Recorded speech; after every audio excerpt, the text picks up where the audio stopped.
A few. A few. Let's get into it. A few good movies. A few. A good. A few. Good. A few. Let's get into it. A few good movies.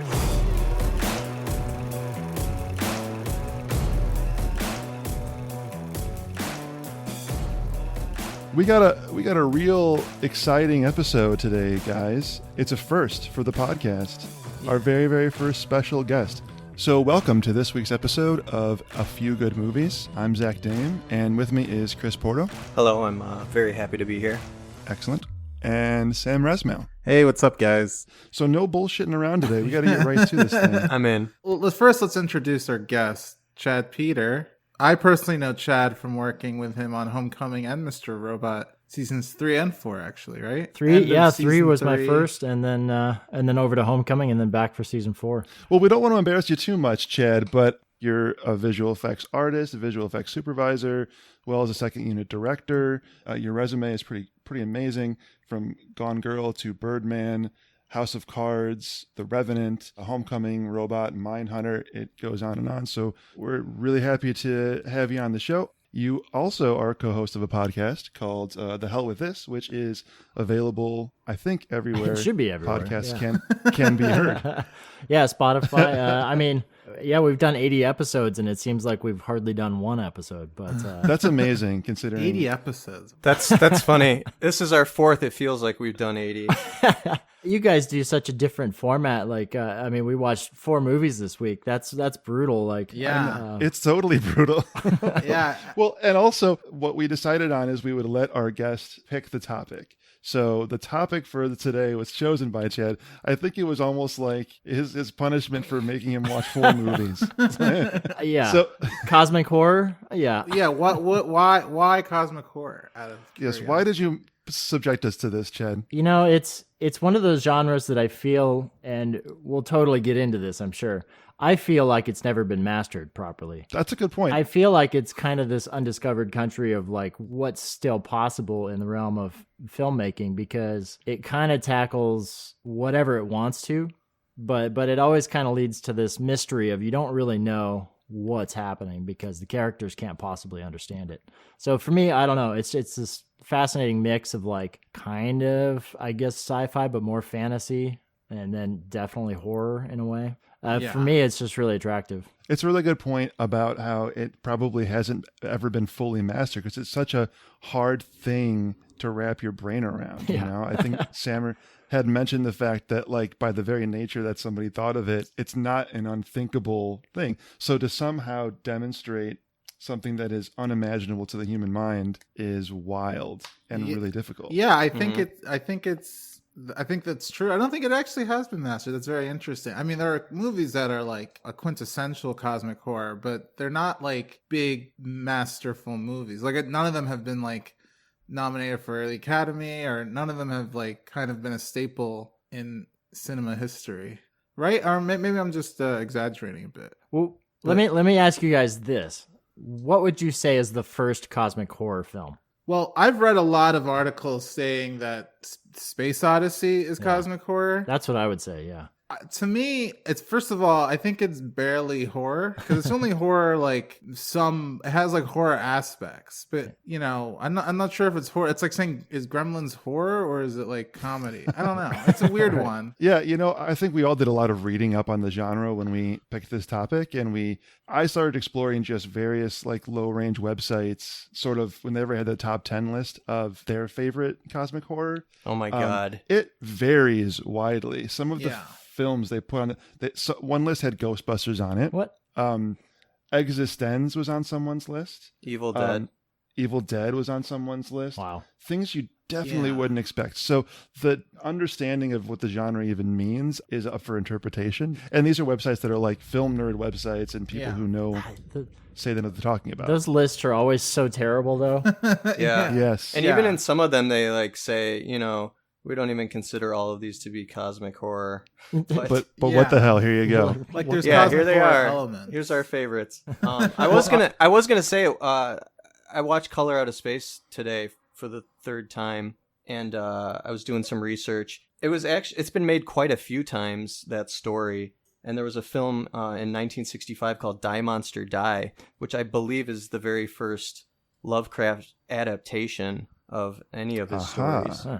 So that might be the first one, as far as I can tell. Well, let's talk about what is cosmic horror, because I think that's the problem. What it's so many. Yes, I think we should all, the four of us, should just what is our definition of cosmic horror in a sentence? What I've read is that we all understand what horror is, right? It's supposed to make you feel scared or whatever.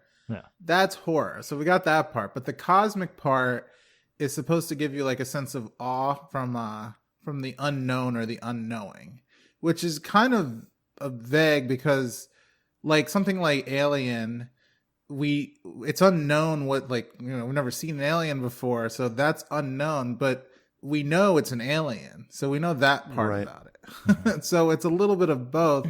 And I don't consider Alien or any of the Alien movies cosmic horror. I just consider them like space horror or sci-fi. Some of those horror. websites do, though. I know, yeah, which is why I'm like, well, then what am I not seeing correctly? Then what isn't a horror? What isn't a cosmic horror? So I think people get hung up on that cosmic part of it. Yeah, and they assume automatically it's got to be set in outer space. But not at all. Not at all. It doesn't need to be. Yeah. And two of the things that stuck out to me when I was doing research were these.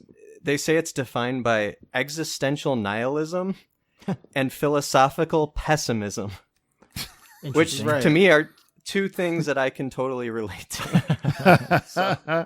That's the title of your autobiography, I think. Yeah, exactly. So after hearing that definition, existence would have to be a cosmic horror, right? It's in the title of the movie. Maybe that's why it's on that list. Right. Well, I mean, but to me, that movie's body horror. Cronenberg is always kind of, I mean, his films have always kind of hit on that a little bit. I would say Existence is almost less than some of his other ones. Like, yeah, totally. He's always playing with that genre. I mean, my definition of cosmic horror is that you're dealing with characters who stumble upon something that they just can't possibly understand. I mean, that could be wherever it could be. And by calling it cosmic horror, you tend to suggest that there's something beyond the reaches of, you know, Earth. Yeah, right. Of our human mind to understand, which to me is like so many things, right? Yeah, my definition, I think, is closest to what Chad just said. Just something. It's like a character experiences something that is impossible for the human mind to comprehend. Even like it's something we can't even understand if we wanted to even try. And therefore, so your audience won't understand a thing. Yeah, which is the kind of the appeal and the opposite of appeal to these movies, because I'm always and watching them back to back, which I sort of did. I've watched two, you know, on two separate days, and then I watched two of them right back to back, and it is exhausting to do that because it really you know, takes a lot of attention and like kind of like suspending your disbelief so much that you're just like, I have to stick with this. And then the payoff isn't always great. And you're always like, I have to like sit with this now because and now I have to talk about it. But I think the best thing that that any of these could do is just give you, as a viewer, something similar to that feeling of the discomfort of not knowing something. Yeah, that the loss of sanity is one of the themes. Oh yeah, right, for sure. Yeah. That's why Nick Cage is such a regular, apparently. Dude, in these movies. Oh my god, and Jolie Richardson. Yep. all these films are connected if you think about it.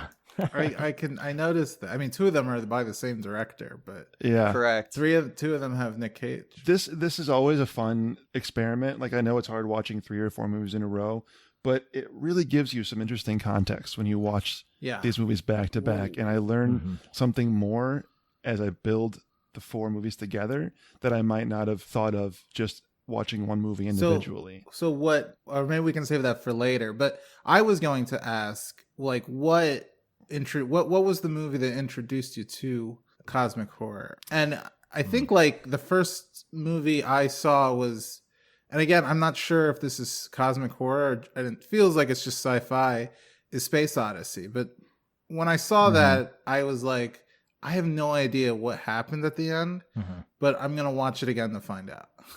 And I kind of get the sense with a lot of cosmic horror movies that they're like that. Well, one of the reasons that I think you would think of that for cosmic horror is that sequence near the end that's like 20 minutes of just visuals, right?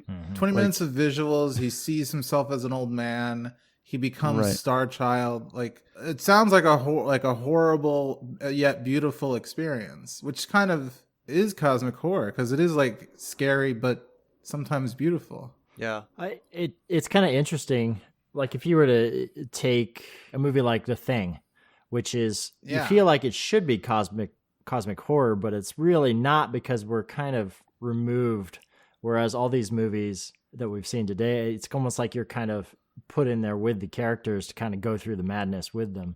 Whereas like The Thing is like you're kind of perched outside watching it happen in front of us and not really experiencing the madness, so to speak. Yeah, I think part of that too is Lovecraftian horror and cosmic horror are similar, but they're also two separate things. And I would say The Thing is more Lovecraftian because it is practically at the Mountains of Madness adaptation. But yeah, I was going to say that was like my first brush with cosmic horror. My parents had a Laserdisc player when I was a kid, and we had an awesome Laserdisc collection.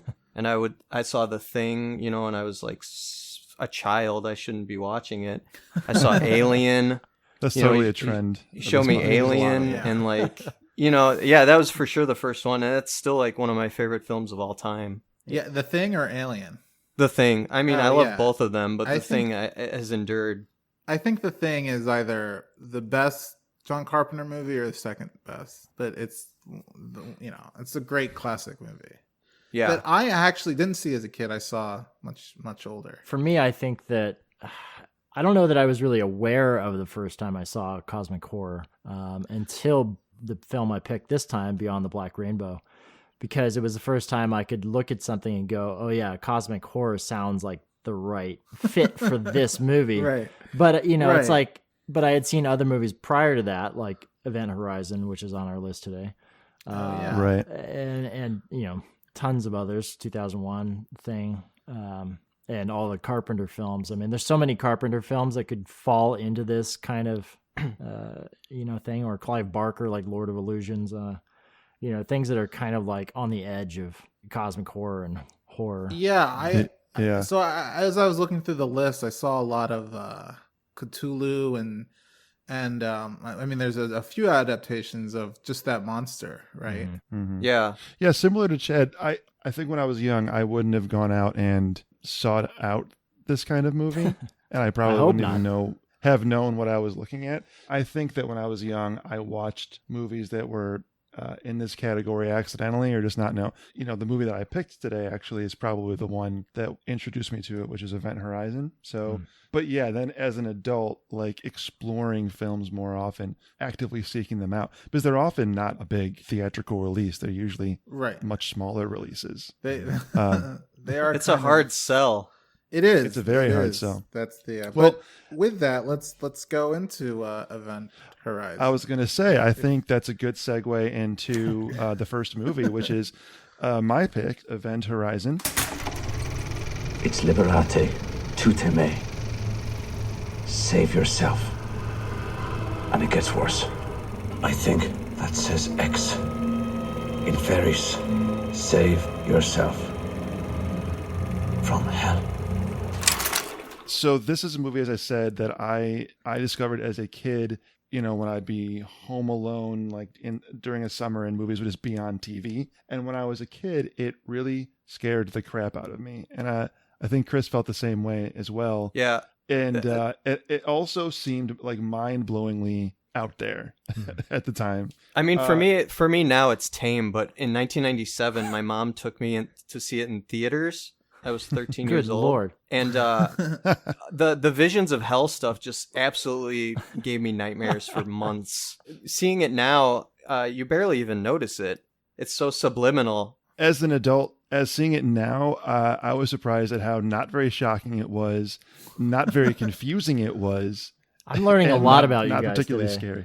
scary. It's shocking if you freeze frame it. Trust me. Oh, for real? There's some crazy shit going on in there, and they cut a lot of it. There's a lot of it gone. So this is a good one to start of the 4 movies, because this is what happens when a major studio tries to make a cosmic horror movie. I mean, because this was like a pretty wide release. I checked the reviews and Rotten Tomato scores. Pretty bad scores overall, but yet everyone thinks this movie pretty nostalgically. But I was struck by how far they went to actually explain what is going on. Right. You know what I mean? Yeah. I could almost sense the studio notes of like, we need to know what's happening at the end. There has to be a real ending. Did anybody else feel that way? Well, so what? Yeah. What is the movie about?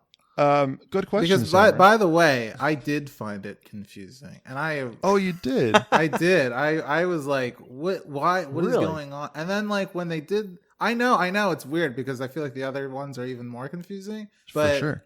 I was very much like, what? Explain the gravity drive again, because that explanation is nonsense.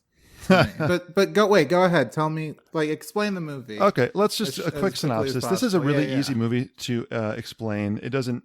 It actually, if you just like break it down, there's not much to it. It's just someone opens a portal to hell, and they have to, and they got to close it. I mean, that's basically what's happening. To give you a brief synopsis of it, is it's pretty far off future. Technology has allowed for the development. 20 years from now 20 years from, oh God. is the year that The they're distant future. The year 2000. It's called the Event Horizon, and they've developed technology to allow them to travel faster than the speed of light. The ship disappears without a trace. After many years, suddenly they get a distress signal.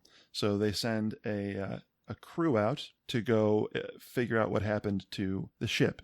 I was also struck by how similar that ship and the people on it reminded me of The Matrix. Did anybody else get some serious Dude, Matrix when vibes? you told me that, I was like, Yeah. no way. And then I watched it. I was like, wait a second. This is the It's Nebuchadnezzar. the 90s vibe. I mean, Yeah, 97. So yes, they Sam Neill is on the ship as well. He's like the doctor Dr. Weir. that discovered the technology to travel through far distances in space, faster than the speed of light. And they get on the ship to find that everybody's dead or just gone. And over the course of the movie, one by one, they all start experiencing delusional behavior, and they start seeing things that aren't there, and they all start kind of going mad. But the gist of it is that the gravity drive that's supposed to be powering the space travel is actually a portal that's opening up to what they call another dimension.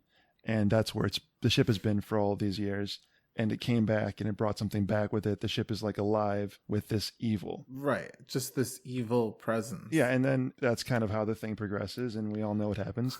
Two of the characters end up getting out alive after blowing up the ship. It seemed incredibly easy for them to outsmart the evil force by just blowing the ship up. It really wasn't that hard for them to do or that. did they? But and then near the end, they just expressly say that it's a gateway to hell. They just say it like a couple times. And even if you can't necessarily imagine what that other universe looked like, everyone can imagine what hell is. And it's just the imagery was just blood and torture and all that stuff. That's what I imagine. And that's the movie. That's what I imagine, that when you can't like fully realize something, you consider it hell, right? You're just like, this is evil. I don't understand it. It's hell. Right. Even like in everyday life, when you're just like, so, especially like work or whatever, you're like so frustrated. You're like, I don't understand what's going on. I'm living a hell. I'm living in hell right now. Like Trump's presidency. Like, what the fuck is he going? We're all on the event horizon in a way, aren't we? I mean, I think hell is sitting through these 4 movies back to back. To be honest, like I felt like I was on the event horizon by the end of it. That is I just have a question, because the gravity drive, the way it works, and Dr. Weir has this, like, he says, like, what's the shortest distance between 2 points, and the kid says a straight line, and everyone just laughs at him, and he says, no, it's 0. And he like folds this piece of paper in half and then puts a hole into it. I'll say this though, they use that same thing in Interstellar. Yeah, no, See? I've actually heard sound technology. I've actually heard that theory. There's a great theory about dimensions and how there's only 11 dimensions or whatever. Mhm. And I've heard that exact same thing where it's like if time is a straight line and we were to like fold it in itself, then you could move across time. You could go from this point in time to the next. Isn't there even another movie that does the pencil through the paper trick? Yeah, I feel like I'm I've sure seen there that are. 4 times. I know, yeah. I'm sure there are. But the just that idea of like, oh, it's 0 and we put the pencil through the paper. It's like, wait, that's the part that doesn't make any like what? How did you do that part? That they never explain. Right. They're just like, this is how we did it. But that one part where you're putting a pencil. Well, that's through just sci-fi gibberish. Yeah. But I guess it's creating a black hole, but they never explain how they create a black hole or like, and Event Horizon. I love that you're bothered by this, Sammer, because it's I like know, You're bothered by. He's hung up on the science. It's well, like because I know it's the movie's attempt to kind of rationalize how this ship can do it, but it reminded me of like that Futurama episode where they're like, we can go faster than light because we just have to speed up the speed of light to move the ship. You know what I mean? Mhm. It's like that doesn't make any sense, but it's in a cartoon. It's funny. In this movie where they're explaining it to everyone, it's like, wait. Can you rewind and explain that again? Because there's something I'm missing.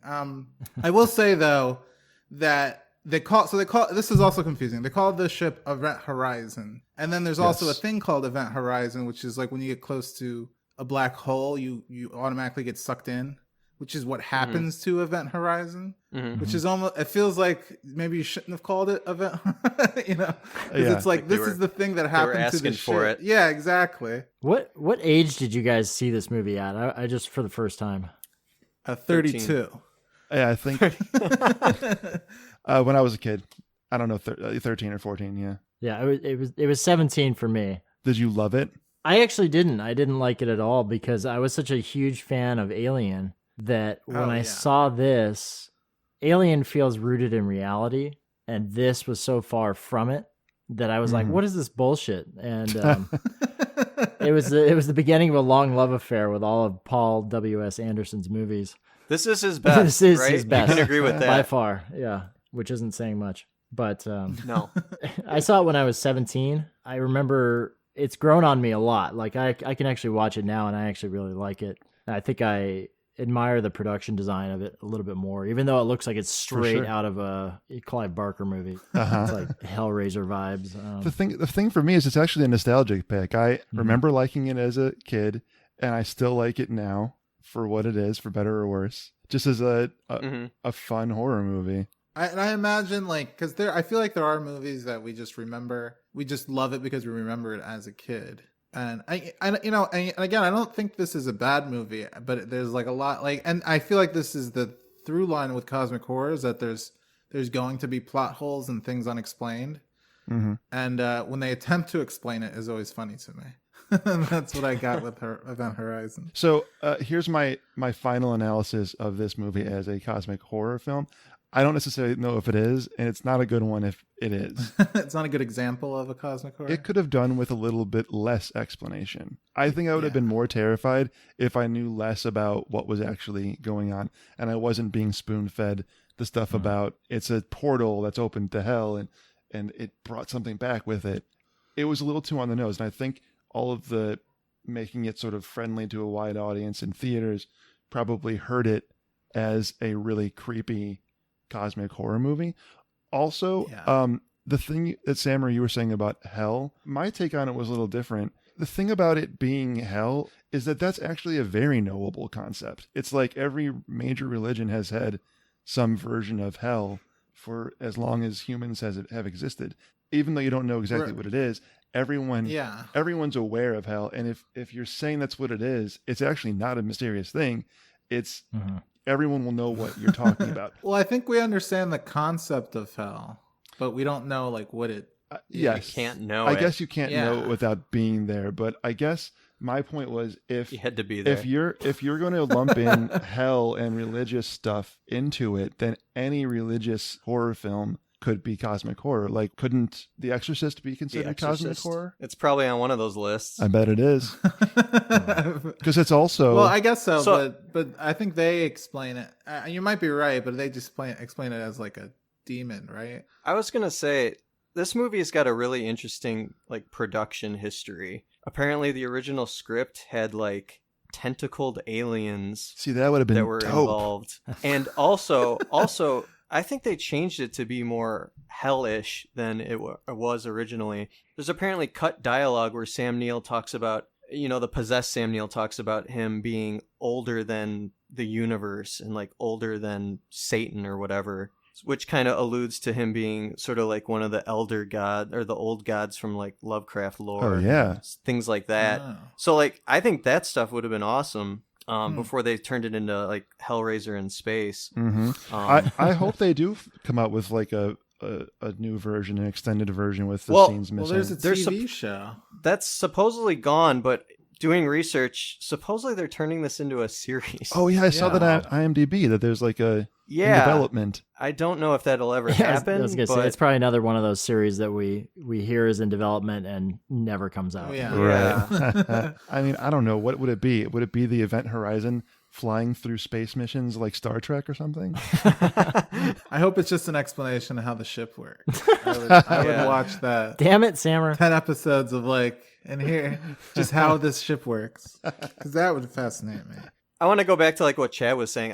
I like this movie because the production design is so fucking cool. Yeah. Right, yeah. Like the ship looks amazing. It looks like a cathedral inside. Yeah. It's impractical as hell, but I kept thinking, why would you design this? Why would you design it that way? Like, if I'm Sam Neill, why would I design it to look evil as shit? why is that giant hallway so long? That looks like that ride from Universal Studios. The one where you get dizzy going through it because it's spinning around. Yeah, but from a design standpoint, it's really interesting and It's cool, but that's it why I makes no love it. logical Like, sense. No, and every time I see the hallway to the core, you think, "Oh, this is ridiculous," but it looks awesome. It looks awesome. And why is that room full of spikes? Exactly. Like, Right. was he going through a weird designy phase at that point? Like, he just liked Gothic or something?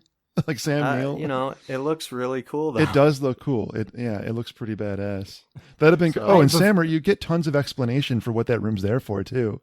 They give like all these reasons, like while they're walking through it the first time, why it exists scientifically. I guess I didn't catch that. The whole point of the Event Horizon is that it went through the black hole. That explanation just felt glossed over. But okay, I guess it was good enough.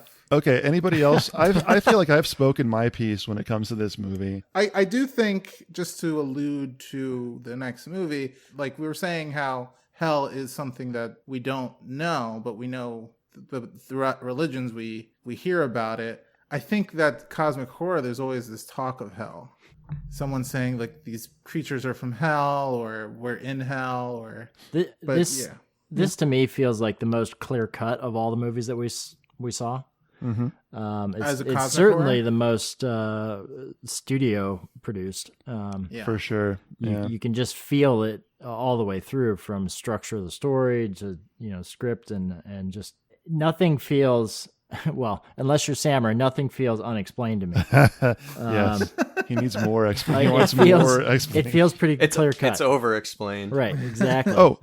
So can we just one sec? That very last scene, like, what's going on there? I'm just curious about everyone's opinion. Is it just like they wanted one more scare, so they put another little? Of course. Or is it supposed to be saying that now, I don't know, Sam Neill's evil persona is on that ship? I bet you they wanted to make a sequel. Yeah. And just added that.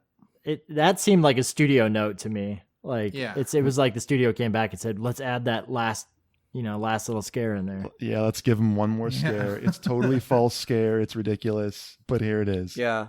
I actually don't even remember what the scare was. Was it? Well, it was like Jolie Richardson sees the guy in the mask, and the mask opens up, and you see it's basically Sam Neill in there again. Oh, right.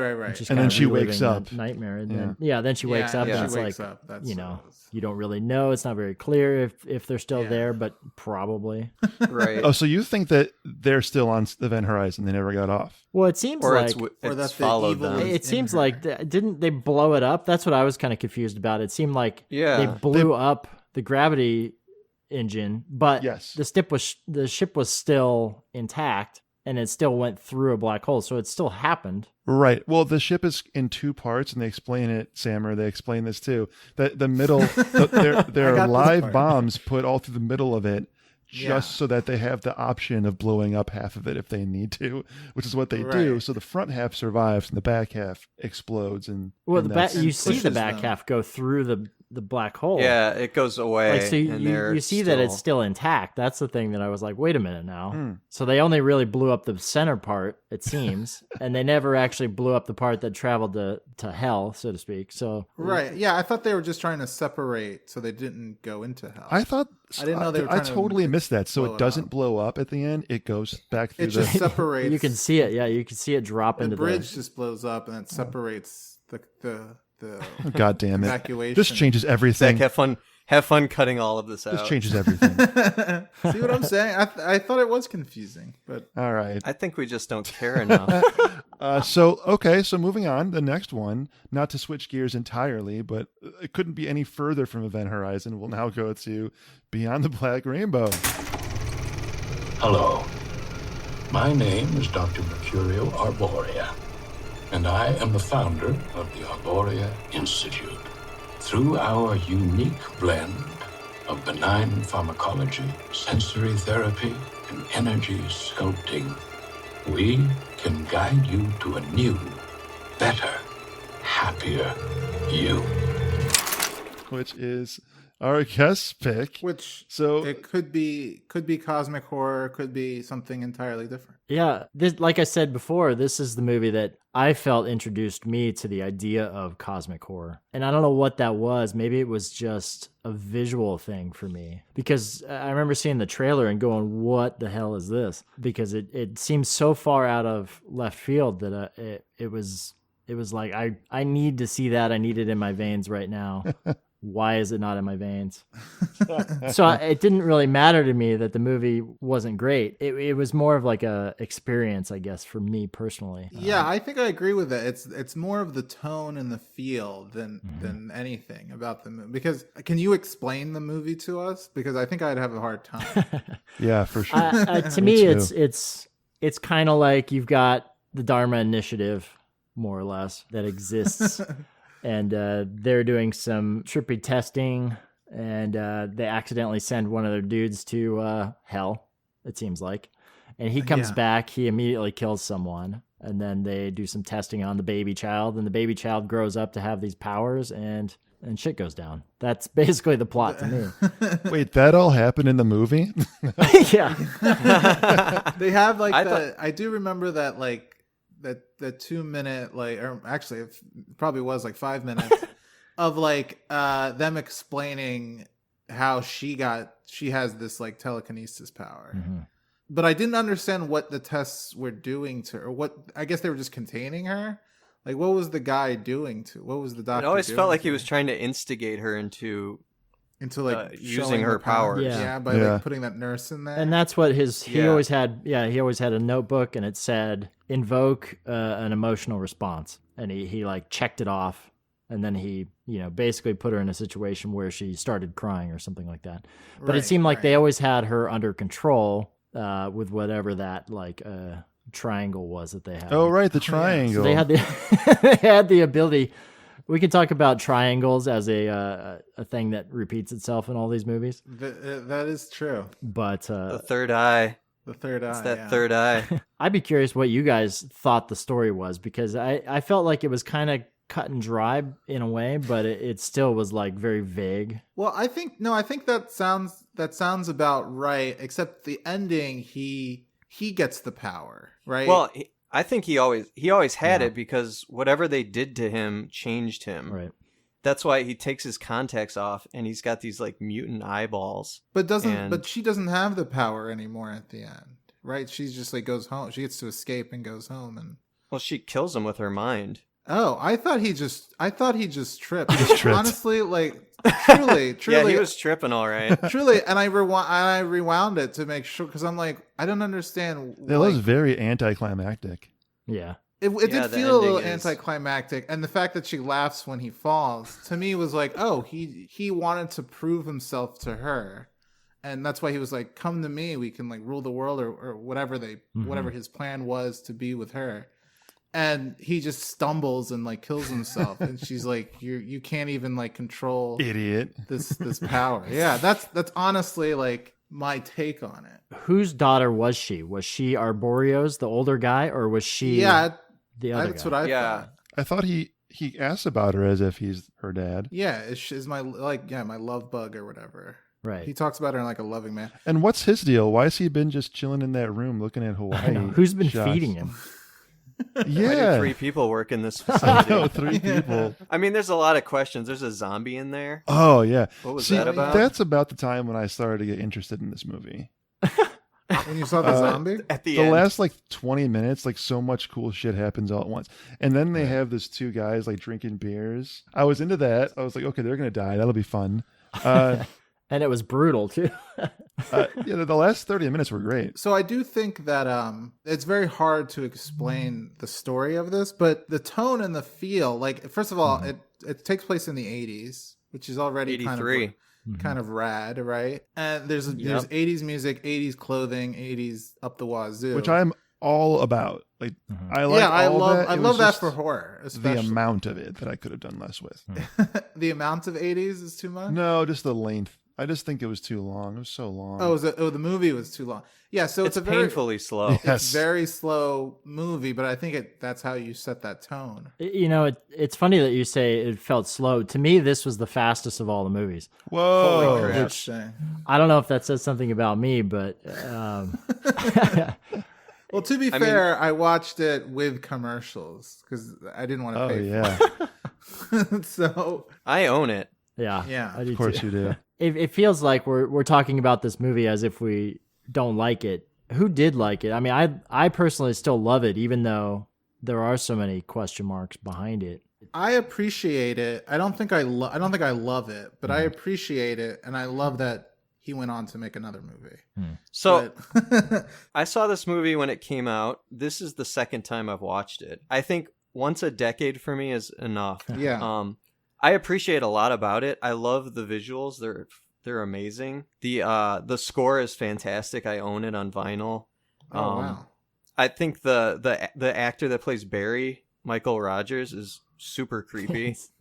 He kind of reminds me of like Christian Bale, American Psycho kind of thing. Yeah, So yeah, I like right. it, and I really like the director, and I hope he keeps making movies. I actually appreciated this movie more after I watched Mandy. That's the thing I was saying before about seeing it in the context of like a director's, I don't know, overall work. Well, It helped me appreciate it, but it's not my favorite of the 4. But it's the kind of thing that just feels like modern art. It just feels like, because the visuals are so stunning, and there were so many times where I was like, wow, how did they even conceive of this notion of what I'm seeing on screen here? And it is beautiful, and it sounds beautiful. And I think as like as an art experience, it makes you feel all kinds of things. I think the thing that really made me love it more than anything is that it felt like this movie could have been shot for like $60,000. It seems like you found, I mean, obviously you're only paying like 3 or 4 actors. You get a great DP and some interesting production design, you know, with shit you bought down at Home Depot, and suddenly you've got this amazing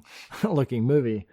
From nothing, basically. And it just goes to show that, you know, the director really has a great visual style, which obviously plays through further even more in Mandy. He's clearly got a vision. Yeah. I actually, I kept thinking like this had to be so hard to make. The production design and like finding some of those crazy locations and like that had the right like vibe to them. do you want to guess the budget? Because I have it in front of Oh, me. I want to, yeah. A million Canadian, right? Yeah. Okay. Yeah. All right. Thanks, Chris, you killjoy. I'm sorry. I write it down all the time. Yeah. You stole Sammer's thunder. The box office is only 56,000, which is not great. I mean, this was barely in theaters. Yeah. That's true. I would never have heard about this if it not for Mandy. Yeah, there's a couple of things I noticed in this movie that's actually a little different than Mandy, and we're comparing them because the Panos Cosmatos is the same director of those two. He does a lot of close-up shots and medium shots in this movie. There may have been like one wide shot in the whole movie, which is it's great because it keeps the suspense. You can't see around you, and it like all the emotions is on the characters' faces. Mm-hmm. So it's great in this, but with Mandy, he does a lot of wide shots. Well, yeah, there's more. I would say it's not fully wide shots, but there's a lot more wide shots, and he loves to kind of open up the area in Mandy, and that is also scary in a way because you're just seeing vast darkness and vastness of trees and stuff. Let me ask you a question, because at the end of this movie, I was like, what was the point of all this? So let me just ask you guys, what is the point of this movie? Like, because I noticed like he definitely has a message. Make Chad answer this. Right. Like he has like the Reagan speech or I can't remember if it was Nixon or Reagan. Reagan. He also has Reagan and Mandy as well. So he definitely has like an issue with Republicans from the 80s, or Reagan in particular. So I'm wondering, is there a message about, because to me, this might be about misogyny or toxic masculinity. But let me ask you guys, what do you guys think? I mean, I think the movie's about a director who wanted to put a beautiful movie together. I mean, but yeah, there's definitely elements of misogyny in there. There's really no powerful female voice outside of the girl, and she's able to escape by the end of it. So it's like she's kind of climbing out from underneath this male world that's been dominating her life. The patriarchy. And that's why, like, at the end, I thought it was just himself being so stupidly toxic masculinity that he just stumbled and kills himself. And it's not even her really doing much. But even then, like, if you're saying that it was her, like, pushing him to the ground and killing him in that way and doing it so effortlessly, it seems like. Right. That also works with the misogynistic theme. But then you've got this whole other, like, you've got the cosmic element. Barry, he goes to this crazy world, has his face basically melted off, and then he comes back. It's like, I was thinking any of these movies, you could rename them so-and-so's bad day out. Like they just have a bad day. And yeah. The shit goes down. I just remembered that what was that storyline with Barry and the woman at his house? Because I thought it was like his wife. His wife. I thought it was. But remember when he comes, like he takes off the hair and the contacts and he's just... I wrote this down because I thought it was hilarious. She goes, Barry, you're not wearing your appliances. That's such a weird phrase. Barry and Rosemary. Oh, yes. Barry and Rosemary. Rosemary probably a reference to Rosemary's Baby. No? Sure. Could Maybe. be. I mean, yeah, probably. That makes sense. She's the woman is a baby. It's weird because you'd think they're husband and wife, but they could also be brother and sister. Yeah, the way she was talking to him at the end, it felt like she was like not acknowledging him. Like, right? Didn't she say something like, "Oh, I'm sorry, I haven't been taking care of you" or something? Yeah. I wonder if like him being dismissed by his wife or his girlfriend or whatever she is. And allowing him like it actually makes him want to take control over this other woman who has superpowers, makes him feel more powerful. Again, the misogynistic theme. Yeah, you're probably right about that. I mean, I could be reading into it, but that's the thing with cosmic horror. Like, I feel like I have to kind of create something there. Oh, for sure. Because I don't understand it. I mean, look, it's an interesting movie. We could probably talk about this one all day and come up with all kinds of weird ideas and concepts about it. So no more things about Beyond the Black Rainbow? Other than Beyond the Black Rainbow is a better movie than Mandy. But other than that. Okay. So my pick was Mandy. You're a special one, Mandy. I, too, am a special one. Let us be so very special together. And I saw this in theaters like a Friday night. I think it was like showing at a midnight screening. There weren't I don't think there was the cast of the movie, but there were producers and stuff of the movie watching the screening. So, and they were having like a party, like champagne was being. So basically, you went to the premiere. Yes. Maybe it was the premiere, but it didn't seem very big. He somehow snuck into the friends and family screening. Yeah. Either way, I saw this movie on the recommendation of a couple people saying like it's just an insane trip, and if I told you anything about it, it would ruin it. So just go in there and watch it. And I saw the trailer, and it was just like heavy metal music, and this like crazy electric font of the word Mandy, and then Nick Cage just being like, "They're crazy evil fucks." So immediately I was like, all right, I just got to see what this is because it's insane. In the beginning, the first thing that got me was the King Crimson theme music in the beginning, where they play Starless, which is a great song. And I love King Crimson, and that to me is a cosmic band. Like I think they're labeled prog rock, but they should be labeled like cosmic rock, which might be synonymous. I don't know, but it's the perfect song for that. And the composer of the movie is Johan Johansson, who has passed away, unfortunately. I think this is his last movie before he passed, but he's amazing. So two things that it hit for me was like, and it was all about music because I had never seen this director. So it was music and Nick Cage. And then once I saw it, and it seemed like everyone in the audience was either stoned or drunk except me, I was like, oh, this is an insane movie that no one is going to watch because it's just not marketable at all. So Mandy is it's very simple. It's a revenge story. Yeah. These like crazy cult guys just happen to see Mandy passing by. Am I right in that? Yeah. So, They just see her. And the cult leader is like, I gotta have her. And they kidnap her and Nick Cage. And he tries to like seduce her and tells her like, join my cult and be one with the universe. And she just laughs at him while he shows his dick to her. yeah, he This whips it tiny out. dick. Whips it out. and she's drugged up too. They put something in her eye to kind of to sedate her, right? Or is that after? They give her LSD, and then she's injected by that giant mutant insect. Yeah. And right. the lady goes, I call that the cherry on top. Yeah. So then she's burnt alive, and Reasonable response. yeah. So Oh my he's God, just pissed off, and he's just like, Nick Cage is like devastated, and he's like, I'm gonna watch you watch your loved one be burnt alive. Nick Cage, his name is Red, which interestingly enough, when this movie was pitched to him, he wanted to play the cult leader. Oh, wow. Mm-hmm. Until Elijah Wood convinced him otherwise, who's a producer on this. Good job, Elijah. Yeah. So yeah, that's basically the story of. And then, then my favorite scene is the scene in the bathroom right after that. Where he loses his goddamn mind. Yeah.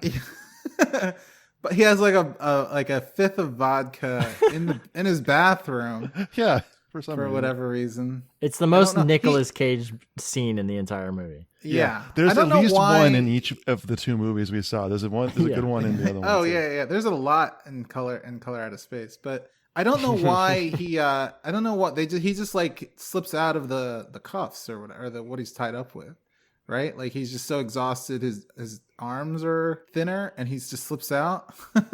He's so bloody Doesn't that seem- that the blood is I slippery. think, he just pulled through him. I mean, is it barbed Oh. wire? It seemed like it was cutting him. All of it was. yeah. Yeah, Yeah. it So didn't he's seem messed like it up. was just like he just happened to slip out. He never gets any medical assistance for the stab wound in his stomach. That's true. Yeah, they stab just- him, they cuff him, they tie him up, and they burnt his girl alive. At that point, he's basically become the angel of death. Yeah. So I don't think the stab wound's important. Yeah. So that is a great scene where he takes a fifth of vodka out of his bathroom and drinks a lot of it and pours a lot of it on his wounds and just kind of cries and sobs and then screams. And I read that he had a scream coach, I think, for that scene and other scenes, obviously, but just to like master the screaming. I don't think he needs a scream coach. He's been doing it his whole He career. does it in every movie. He's a master of it. My favorite line is when he's getting his weapons and he's like,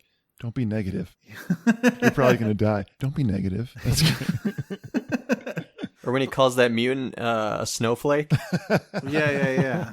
This he definitely, the director definitely has a grudge against Republicans, because I feel like that snowflake is a reference to Trump or something of like, I guess something about social justice warriors, and he's just mocking it at this point. And he also has a Reagan quote in this movie, and it's about pornography. And there is a scene later on where, and I think this is like very interesting, is that it's super gore and super bloody, and porn is just being played on the TV. Yeah. And like once he administers the final blow, the TV shuts off, which is So it's almost like we're watching The Money Shot. In a way. At least that's how I understood it. So- It's literally the TV is shot. Yeah. Yeah, I had so much fun with the second half of this movie. Like there were so many scenes that I just Yeah. laughed out loud at. Yeah, it's just so over the top. Yeah, there's a lot of cool stuff they do, especially with visuals, where like, especially when when the cult leader has that whole speech that he's giving to Mandy, and his face kind of morphs into her face. Oh yeah. And like it goes, and then his lips stop moving, and Yeah. and apparently, like I was reading up on this, the way he has that like milky, like kind of trailing, LSD type thing. Is he sticks an LED light? I could be wrong. I should read this again. But he sticks. No, you're right. You are right. He sticks an LED light through the lens, and films it through that lens, basically, which doesn't make much sense. So if someone with a better understanding of how lenses work, Well, that's the thing. I don't know how much of this is the director or if it's the DP that's coming up with these crazy stylistic tricks with the camera. It's like an artist, that the canvas is the image, and he's doing stuff that shouldn't work, and it's just thinking outside the box to create these crazy images. It is like just visual art, really. I would say this is 100% like a directorial choice. Like I would imagine that if he's able to picture this in his head, he's going to be the one to kind of communicate how to do it. So I bet he's got a lot of knowledge. I bet he's got a lot of like camera knowledge and a lot of experimentation in his free time. I mean, he grew up, his dad's a director, and he grew up in that business. Yeah. I mean, his dad directed Tombstone. And Rambo First Blood. Yeah. I bet he did come up with that, and like the DP probably knows what he's doing and can kind of figure that out. But okay, going back to the movie, it still has that 80s look, which is again perfect for this genre. I think perfect for horror. Yeah. Like, I think horror movies now, they feel like techie. Like, I saw Invisible Man, and it's just like, they just turned it into a tech monster. Right. Like, he just has like a suit on. And it's not as scary. It's like, oh, he just bought a suit? Or he just made okay. He's always Batman. But there's no fantasy element to it. Yeah, there's nothing like... Yeah, but Sammer, they're giving you explanations, though. They're showing you the scientific... You guys had talked about how the second half of this movie really is when you started to get excited, that's actually when it lost me. Oh, interesting. And wow. I felt like his journey became too easy. I wanted him to have more of a problem with the demons or whatever you call them, these crazy wild looking dudes. Well, he sort of becomes one, right? Because he takes that like He takes a black little liquid sip. and he sees like crazy shit. Maybe it's because I saw Under the Silver Lake. Oh. Under the Silver Lake has like a cult kind of ending, at the end of a ravine, and it was kind of similar. I remember like Nicolas Cage, like when he finds that final thing, it's kind of at the end of this like ravine or something, and it was very cult like in the same way. And I had saw that movie before I saw this, and for some reason they kind of overlapped in my mind, and I was like, well, now I feel like I know where this movie's going, and that's kind of how I checked out of it. So I don't know. I mean, that's not the fault of the movie, but yeah, I think movies like this, where you see like he's going to avenge his dead girlfriend, you know that he's going to do it, but it's just how he's going to do it, and if it's going to be clever, if it's going to be gruesome or whatever. But I think you might be right in that it's not as like clever as it could have been, and it just seemed like he got a huge axe and got a huge chainsaw. He made killed everyone. that fucking crazy axe thing. Right. Suddenly he knows how to make that he shit. turned into Ash from Evil Dead. Well, he was like a what are they called? Tree choppers? Lumberjack? Lumberjack. Lumberjacks don't know shit about making knives and swords, do they? I don't know. I mean, they're similar enough where I could believe it. Probably not. But I'm now seeing Chad's point in that it's very easy for him because it is seemingly out of nowhere. Like these people come and help him or tell him some information that gets him to where he needs to go. And even more so, it really just becomes a Nicolas Cage movie at that point, and less of a Panos Cosmatos movie, or however the hell you say his name. I feel like he's actually a detractor from the movie's full potential.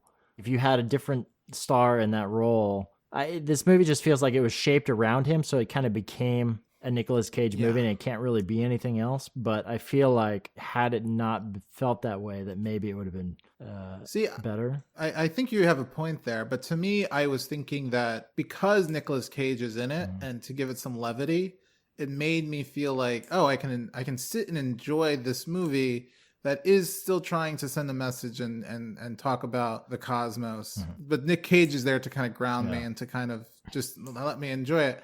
But you're right; it does take away from like the cosmos. Like it could be a fuller, He doesn't a surreal movie. He doesn't take away anything from like Color Out of Space, though. Like he doesn't dominate that movie, like in the way that he dominates this movie. Right. Well, speaking of Color Out of Space, unless anyone has anything else to say. I mean, I think this movie works because of Nicolas Cage.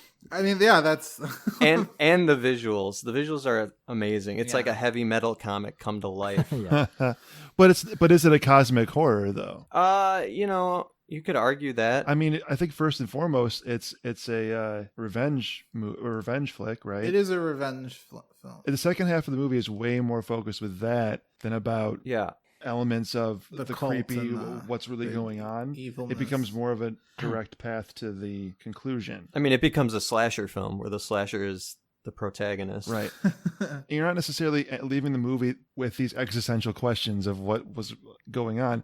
You were just like very satisfied that he killed everybody at the end. Well, let me just say, because I don't think I did address the fact that it's kind of borderline cosmic horror.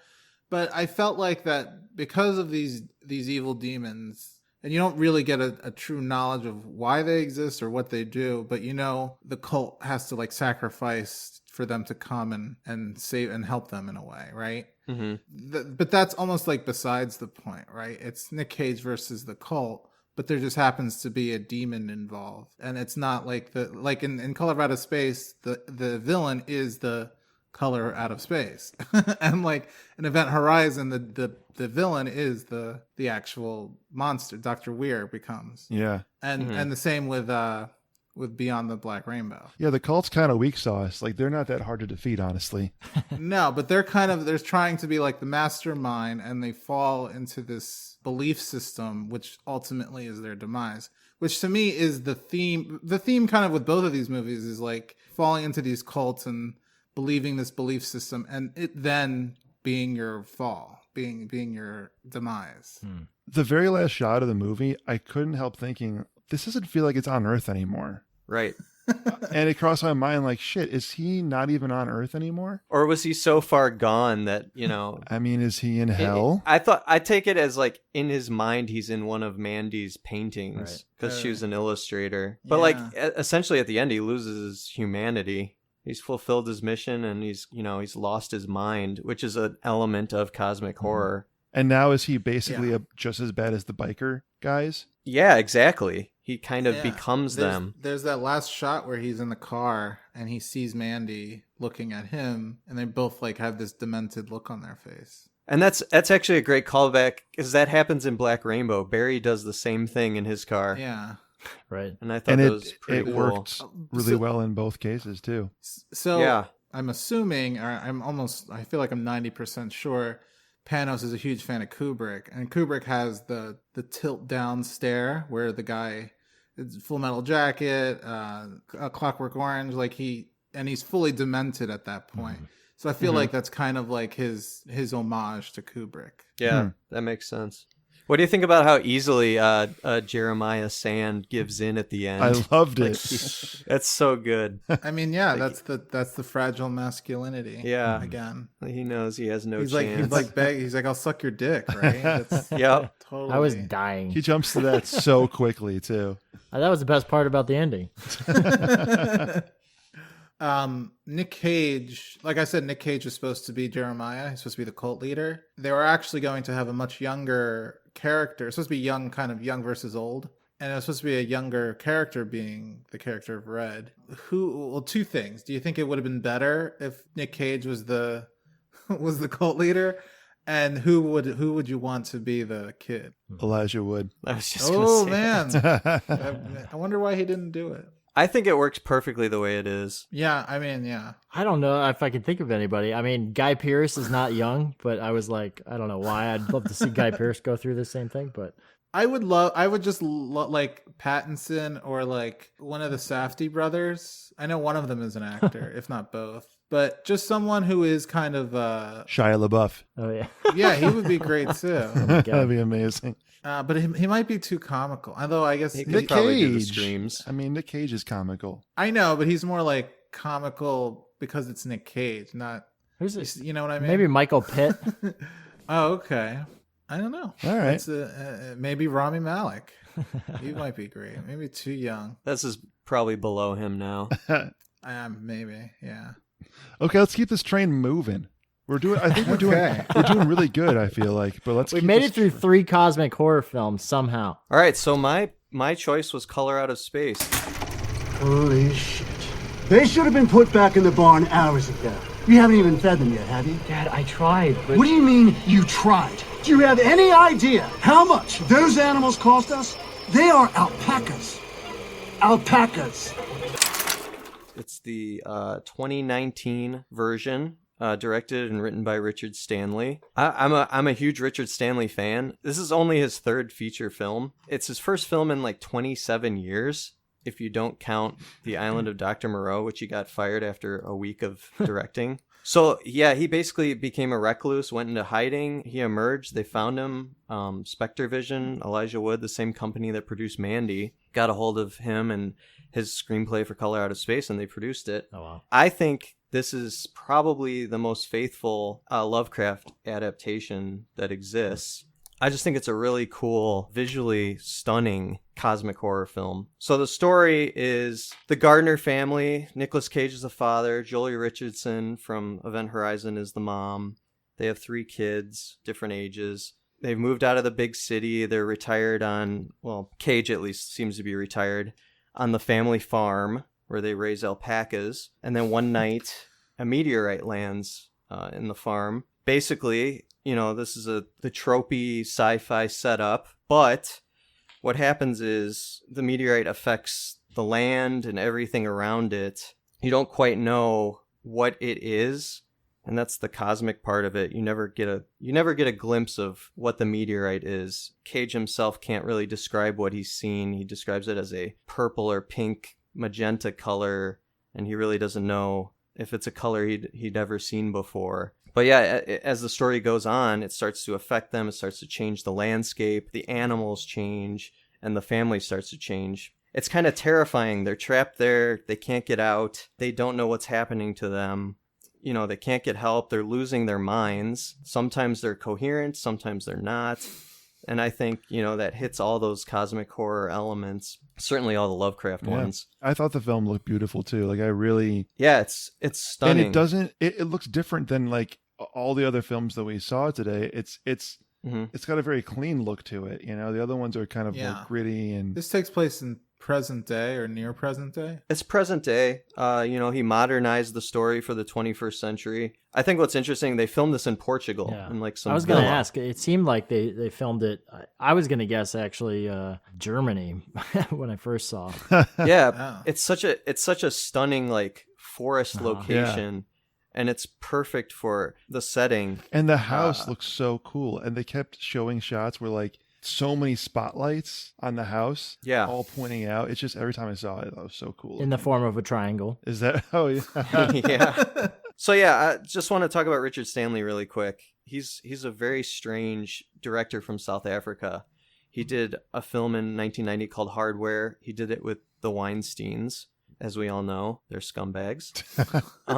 So they released Hardware. Then they released a film called Dust Devil that he did in 1992. It came out here. Miramax released it. It was cut to shreds. I own the director's cut DVD of that. It's like out of print and hard to find. And then in 1996, he wrote and was going to direct The Island of Dr. Moreau, but the studio had no faith that he could do a movie of this budget. So they basically did everything they could to undermine him and fired him after a week after he was, you know, in pre-production for like 6 months or whatever it was. And there's a very good documentary called Lost Soul about the whole making of this film and kind of what went down. They had the whole cast talking about it, and it's super interesting. But after that, he sort of disappeared. They were filming that in, I think it was Australia, and he sort of stuck around the set and sort of observed. He, at one point, wore one of the dog face masks from the movie and snuck onto the set and was an extra in his own movie that he was fired from. Oh my God. So he's a really weird guy. If you ever listen to his interviews or watch the behind the scenes footage, you would think that he believes in the old gods from Lovecraft lore. I even read that him and someone else prayed to one of the gods before they started filming this movie. Wow. Which god? But, you know, he's very sincere about what he does, and, you know, he marches to the beat of his own drummer, and it really comes out in all of his films. What really has me excited is this is supposed to be the first in a trilogy of Lovecraft films that he's doing. Oh, wow. And he already said the next one is the Dunwich Horror. He's not saying what the third one is because Lovecraft stories are public domain, so anyone can make a Lovecraft film. Right. And he didn't want to announce the third one so early because he didn't want anyone to make it before it was out and try to beat him to the punch. So this film kind of sets up this Lovecraft cinematic universe. You get all these references. They're in Arkham County, which is in tons of Lovecraft stories. They talk about Dunwich. They talk about Innsmouth. Those are all towns in Lovecraft stories. Ward, the hydrologist, he's from Miskatonic University. Yeah. That's where Reanimator takes place. Oh, wow. And that's like a huge part of Lovecraft lore. Arkham, like they mentioned Arkham too, which is a big one. Yeah, they're in Arkham. That's where the farm is. So yeah, I really like Lovecraft. You know, he's problematic, but I think there's something to his stories, and a lot of it, you know, set up the horror that we have today. Him and Poe basically inspired all the horror writers. Poe and Lovecraft kind of did their own thing. We live in a time where it seems like there's a lot of Lovecraft thrown around. Like it's kind of a buzzword. Yeah, totally. Like what next horror is going to be like the next best Lovecraft? And I mean, this is one of the better ones, I would say. Absolutely. I mean, this. So there's another sort of adaptation of this story of Color Out of Space, which is Annihilation, and it does very, very similar things. Yeah, and it does. This one definitely feels like it definitely has that lingering question of like, what does this monster want, and what's it doing here, and why did it come here, and whatnot. Yeah. And I like the film adaptation of Annihilation. I have never read the book. I actually read the book. Neither have I, but I hear it's like completely different. It's very different, but it actually had a lot of similarities. What's interesting is how similar the films are in visualizing this unknown force, this unknown why entity. Why is pink and purple so mysterious? I pulled it up because I had read that they chose magenta for a specific reason. Oh, interesting. Apparently magenta is a single wavelength of light that's part of this color spectrum of visible light. Magenta is considered an extra spectral color in that it's only perceived by humans in specific interactions with your optical rods. So you can only see it under certain circumstances of reds and blues kind of merging together. Interesting. So I don't know. That's pretty fascinating. Yeah.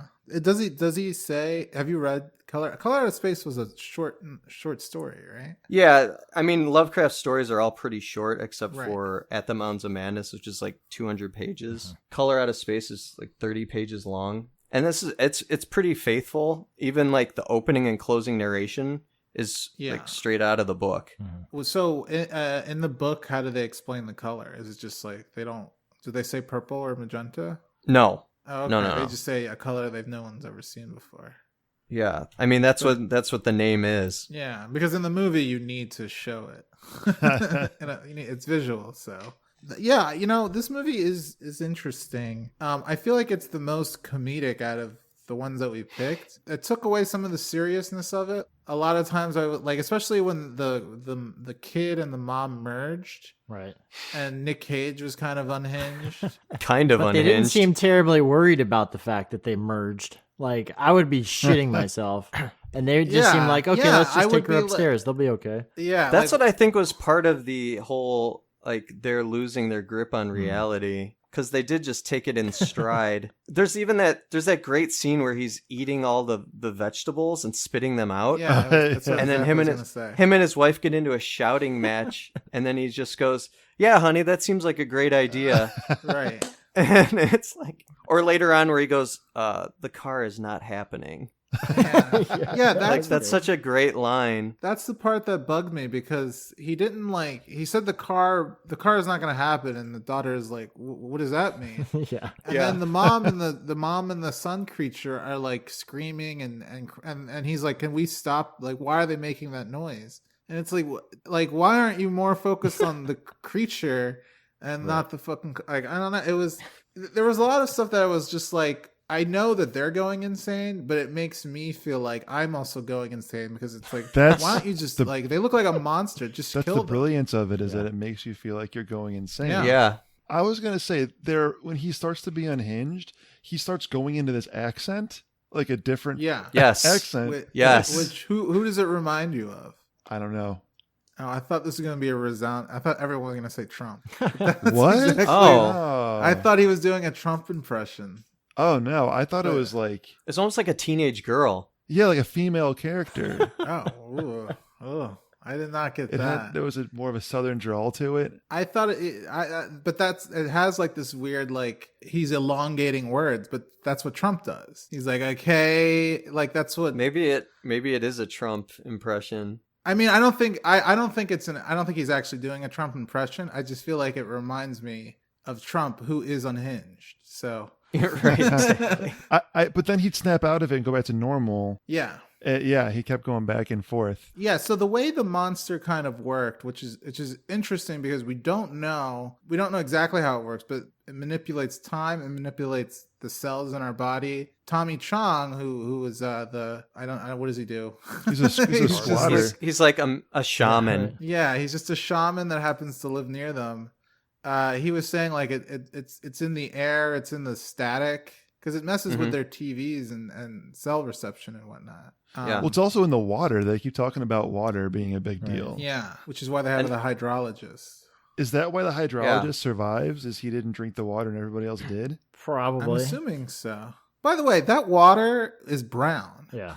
Why are and they were drinking? just drinking it. I mean, at that point, they're probably already gone mentally. No. I mean, earlier on when you first are introduced to Ezra, Tommy Chong's character, he's like, yeah, the water is all messed up. It's like got rust in but it. It happens. Yeah, there's some rust in it, and they're just drinking it. Like, pretty sure you can't drink rust. I could be wrong, but I don't think you should. You could. I don't. Did think anyone you should. pick up on Nicolas Cage's father looks exactly like the water guy, the scientist? He looks like he looks like that guy. So it kind of made me wonder if he looks like the hydrologist. Oh, I kind of thought that might have been a picture of the director's father. I'm not sure, but though. they were talking so much about time and like passages, of time acting differently around this area that it made me wonder if there was like this weird loop going on. Oh, where he comes back as the father, and which would explain like Nicolas Cage's like weird obsession with the land and everything. I also thought this movie. I mean, also it did have more jump scares than the other movies, sometimes for no reason, which annoyed me a little bit. But the cat one, and there's a few others, and some and like when the kids are like a kid is just like, oh, I'm playing with my friends, and the hydrologist is like, oh, all right. Like, he's like weirded out, but he doesn't really do anything about it. I'm like, why aren't you doing something about it? I guess it's, we're watching a horror movie, so I'm like, they always head, ignore like, the kid who's just being weird. That always happens. I mean, that's just what kids do, right? Yeah. The jump scares that were like the legit ones with the monsters and the creatures, there were some truly like terrifying monsters. Images. Like the last form of the mom and son up in the attic was terrifying at the end there. Yeah, and what impresses me about it is a lot of that stuff was actually practical. That's awesome. Apart from like the praying mantis and even the bundle of alpacas, I thought that was CGI. It's actually a miniature. Well, that seemed a lot that like they were puppeteering. It seemed like The Thing You know, I mean, it was such Yeah, a yeah, hodgepodge the of dogs. creatures, yeah. Do you know what I found really interesting watching this one too? The pacing of the movie, it's all off. Things will happen very quickly and then a bunch of time will pass before the next thing happens. So just like how they're experiencing disorientation with time and with what's happening at their house, we're experiencing it too in the way it's being presented to us. Especially because with like the building of tension, something scary will happen that freaks them out. But then the next scene, everybody will just be acting normal again. It was Yeah. like the pacing was very up and like intentionally, and I'm saying this in a good way, like up and down, Right. like all over the place to match the way that they were so disoriented in the space. Mhm. Yeah. And that's what I thought was so brilliant about it, is that it got you into this headspace of being just as disoriented as they were. I think that's why these movies aren't as popular, because I think people don't like being disoriented, and at least in that way, where the storytelling is actually disorienting. It's jarring because like you have this rising tension of like these scary things happening, and then it's seemingly like back to normal and they're all just acting normal again. At those moments, like I was saying, this movie seems more comedic, but I don't know if it's intentional, because I want to just like that Nick Cage part where he's eating the tomatoes and he's like, you know, I try and it still tastes like shit, and the wife is going off on him. And then he's like, all right, see you later, honey. Like, Yeah. it was funny, but I'm not even sure if it was, but it's also creepy. So I'm not even sure if I'm supposed to be laughing or I'm supposed to be like traumatized. Right. Right. I think it's meant to be a little unnerving. Yeah. And that's kind of the beauty of it. That's the beauty of this. Yeah. The ending, it just did, so whatever the life force is, it gets up out of there, right? Like Yeah. I guess I have a question about how every one of these movies ends. Like, Yeah. I need to understand how these end. What's going on there, Chris? What's going on there? Well, I think it just left. And it took Maybe it got what it needed it and took left. all the color out of the whole area. Yeah, that's actually super cool. Yeah, I thought that was so neat. There's that shot where like it's like this tube that's going up into space, almost like it's feeding a source somewhere, whatever it's Right. doing down there. Yeah, and they even go so far as to like show where it came from. You know, this other Right. planet somewhere else. It does kill everyone, right? No one escapes. Everyone dies except the hydrologist, who doesn't. Yeah, and I think telling the story. it almost seems like it consciously kept him alive. It gave him the knowledge of what happened and left. Right. So I have a feeling he'll be back in one of the other movies. That would be interesting. I mean, I don't know. Yeah. Is that character like a common character in Lovecraft's stories? Does No, he have characters? he's just the narrator from the Color Out of Space story, as far as I know. This was kind of funny to me too. Is it seemed like they kept going to him for advice, even when it had nothing to do with hydrology, and he had to keep reminding them, "I'm a hydrologist." Yeah, they did seem like kind of like a helpless, disjointed family. And Yeah. like why trust the Mayans that alpacas are the future? Like what is that? Why do that? I didn't understand the alpacas at all, but Yeah, I didn't. That almost seems like just something they threw in there to be quirky. can you imagine yeah. Nicolas Cage saying the word alpaca 10 times? Oh my That Yeah. sounds god! great. And then he's milking it, and then he drinks it. Yeah. That's gross. There are like fun moments where it's just they just like are acting like a functional family. Like, Right. wasn't, like Yep. they were arguing over doing the dishes or something. Yeah, the whole first act. And it's just like, oh, here's just like a run of the mill family that is a little disjointed, but they kind of function. But they're it's fine. interesting too. Yeah. Like the daughter is like into like the witchcraft stuff, The and son's a stoner. She's got the Necronomicon. That was a weird tie-in, I thought. It was almost like taking a separate genre and mixing it in with Lovecraftian horror. Yeah, Yeah. it was like a misdirection. Well, yeah, the Necronomicon is from Lovecraft, but that particular book, you can actually go out and buy it in a bookstore. You know, it wasn't written by Lovecraft; it was written by someone else based on his stuff. I mean, did Oh, it interesting. But it's- protect the sister at all? It didn't seem like it did shit. she tried. No, it didn't. It didn't. She cut herself all up for nothing. It wasn't the true Necronomicon. It wasn't the one Right. from Evil Dead. I thought it's my favorite of the four. Just seeing these all back to back, I just thought it was so well made. And Yeah. anyway, okay, so this is the segment of the show where we all know that if you're listening to this podcast, you've probably been yelling about movies we should have picked instead. Yeah. Our picks. I mean, I think I could have picked several other movies, and I mentioned one already. I mentioned one. Annihilation. Annihilation, I feel like Alex Garland is a genius director, and it's such a great movie, and it's unique because it's more militaristic. I know Event Horizon is, I guess it's not military though. They're more like just captains on a ship. It's a government agency, I think, that's sending. Yeah, but they don't have guns. It's military. It's like The Martian, except they're going to hell instead. Well, Annihilation, they are military, and I felt like there was something with the wives, like because they were women, they could like they only did it with men, and that's why they had women go into it, which was an interesting twist. Isn't that why they had a bunch of women go in? I believe so. I can't remember from the book. The book had a much more clear definition of why. And I feel like there's a clear message in Annihilation where it's almost an analogy to cancer, because Jennifer Jason Leigh character had cancer, and she's like, I know I'm going to die, so might as well do this thing.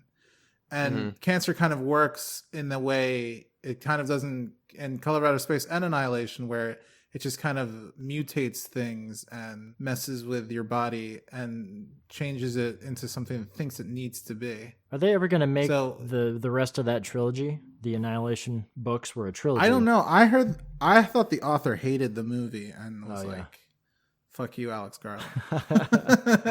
Much like Kubrick and Stephen King. And then there's also Under the Skin, which is I think it's cosmic horror. I don't know. I would say so. Yeah. Yeah. I don't know. Like I've seen that movie a couple of times, and it is creepy, and I'm not sure what it's about, but I know it's cosmic. It's definitely horror, but I think it's about toxic masculinity. I think you're right. Honestly, I mean, it actually kind of is. Yeah. She kind of seduces men at bars and then brings them to this like weird room with like black liquid. I mean, that movie has like one of the biggest jump scares for me. It's like in that black, like empty void that they're in. Like there's that pop, and suddenly it's like the men have no like inner skeleton. It's like the body just kind of floats through the water without a skeleton. There were a couple of other ones that I was considering doing, but Vivarium I was considering doing. That would be considered cosmic horror, right? Yeah, it totally is. Have I seen that? I would say so. That's pretty new, isn't it? Yeah, that came out this year. I've got one that's like way out of left field. Escape from Tomorrow. Has anybody seen that? I have. I worked with the director of photography. I've worked on another movie. Oh, wow.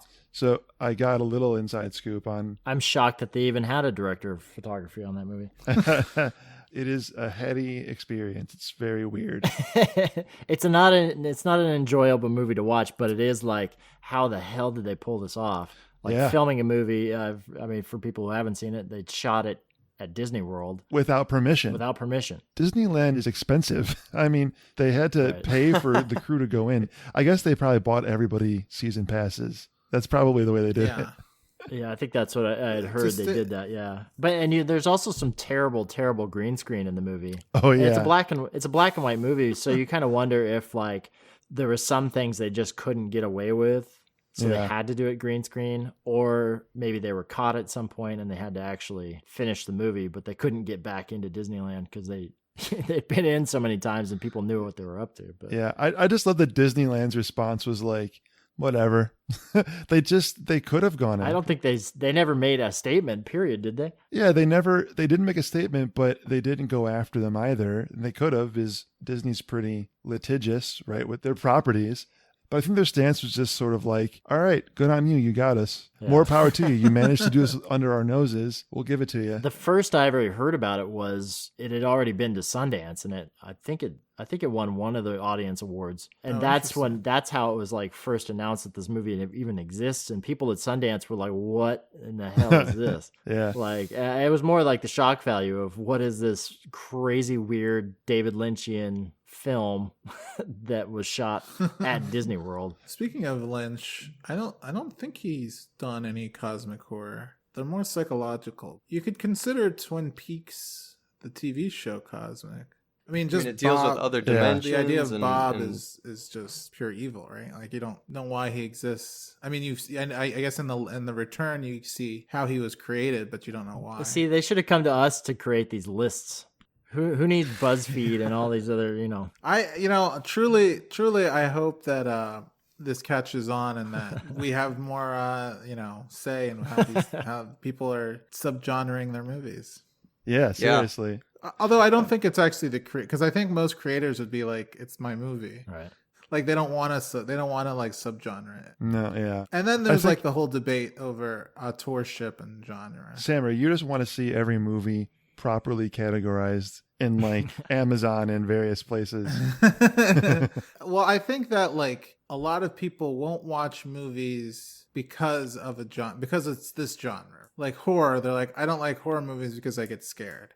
But I feel like there are horror movies that aren't really that scary. And it's not the thing with horror movies that I'm finding out, because when I was a kid, I didn't like horror movies because I was never scared. And I was like, well, if it's trying to scare me, it's not working. So I just dismissed all of them. But then Get Out was the one movie where I was like, oh, this isn't that scary, but it has like such a powerful message.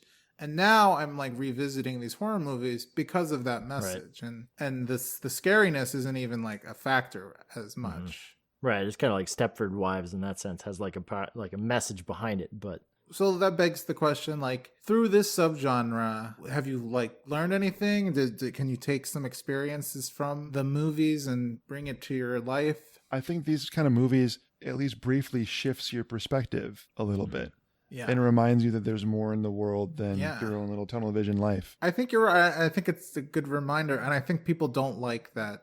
They don't want to be reminded of that sometimes. No. Honestly, I don't want to be reminded of that. I love being reminded of it. You love that? It soothes me.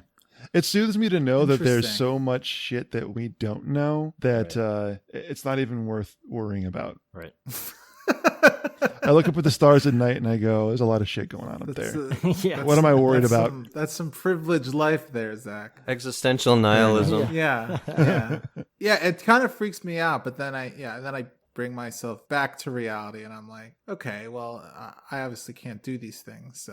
So just going back to honorable mentions, this is a movie I didn't like very much, but I know Chris was a fan. And it just came out right before. Throw me under the bus. Well, it just wasn't hitting me, but I did work on behind the scenes of it, and it just came out right before COVID kind of shut everything down. Underwater with Kristen Stewart. Oh yeah, which I loved. It's a competently made, interesting kind of horror film. Yeah. And what I liked about it is that it has Cthulhu in it. Underwater Cthulhu, yeah. Do they call it Cthulhu, or I thought there was the director apparently acknowledged it. Oh, really? So that is technically a Lovecraftian. Well, it sure as hell looked like it. Film. Interesting. So there are a bunch. Now let me ask you this: would you recommend this subgenre to your average movie person? Not like your buddies. No. It's not for everyone. Well, why not? In general, I can't recommend anything to an average movie person. It's like telling somebody to go into the bathroom and cut themselves. Like, it's not something that... Jesus. It's not something you tell people to do and like expect them to enjoy it. I mean, there's definitely like certain types of people that are, they're going to enjoy it more than others, but it's not for everybody. I don't think I'm one of those just people. An average viewer who just wants to be entertained at a theater this is not going to be for them. Yeah, I think you're right. I think these movies require patience and require the ability to suspend your disbelief in a way that might not even pay off at all. Like you might just be stuck wondering, which a lot of people don't want to do. Mm-hmm. Right. It's no fault of their own, but they just I think movies want to entertain you. And to me, like when a movie doesn't entertain me, it's not hitting something that I want. But it could also hit other parts of me that I didn't realize I need hitting. And I think Cosmic Horror does that, which is why I have an appreciation for it. But I don't ever see, and if I had a top 10 list, ever putting a Cosmic Horror movie up there. At least not yet. I mean, we haven't mastered it. Yeah, one day maybe. I mean, I gotta say, there's a trend. It's trending up right now. I think two really good ones are Mandy and Color Out of Space, and they just came out in the last 2 years. I think they're getting more attention now. Well, To be Yeah. fair, they didn't make a lot of money, so The general public has heard of these two movies, though. I don't think so. No? I think, don't think so. if anything, like Yeah. the Lovecraftian side of it is Right. trending. Richard Stanley's apparently making 2 more of these, and people are always going to gravitate towards this kind of horror. Especially if it's because public domain. Yeah, but also it's that, like, I think there's an allure to that, like, fear of the unknowable. Not even fear of the unknown. It's just like your mind doesn't even comprehend what it is. The madness of it all. I think that's what draws me to these movies. And I wish Del Toro was able to make At the Mountains of Madness, because that would be amazing. Yeah, that'd be really interesting. But it hasn't happened yet. Maybe that's going to be, if that ever gets made, maybe that'll be the one that really gets it over the top and makes it more mainstream. I'll wait for Fincher's version. You'll be working on it, dog. I mean, I think that we just managed to traverse the topic of cosmic horror pretty damn well, all things considered. We have exhausted cosmic horror. Well, we definitely want to thank our guest, Chad Peter. Let's give him a round of applause. Thank you. Yeah. Chad, thank you so much for doing it. We gave you 4 movies to have to watch. It's quite a homework assignment. So seriously, man, thank you. We really appreciate you coming out and doing this. That was great. It was fun to revisit the ones that I had seen, and Color Out of Space I had never seen before. So yeah, it was fun. Very cool, man. Is there anything you do want to plug while we got you? I mean, I've just been in 2017. I shot a feature film. I directed a feature film in Australia, and I've used this whole time to like finally edit it. So it's finally like together, and I'll probably have it done before the end of the year. So Nice. It doesn't have a title yet, but so I'm plugging. Oh, that's very nothing exciting. really, but And then you're gonna do the festival. You're gonna do the festival circuit, hopefully. I mean, it turned out surprisingly well for something that we went into it just knowing what the outline of the story was. We didn't have a script. An actor and we flew to Australia, and we drove across the desert with just the camera, and along the way we had cast actors to meet us in certain cities, and they joined us on the trip. And so it's like this wild, like unscripted adventure that somehow turned out watchable. So That's really cool. That's a really cool concept. yeah, Well, I look forward to seeing it someday, Yeah. man. me too. Okay, well, that about does it for this episode. You can find us on social media. Sammer, where can they find us? They can find us on Facebook, Twitter, Instagram, and YouTube, all under A Few Good Movies Pod. And feel free to email us at afewgoodmoviespod@gmail.com.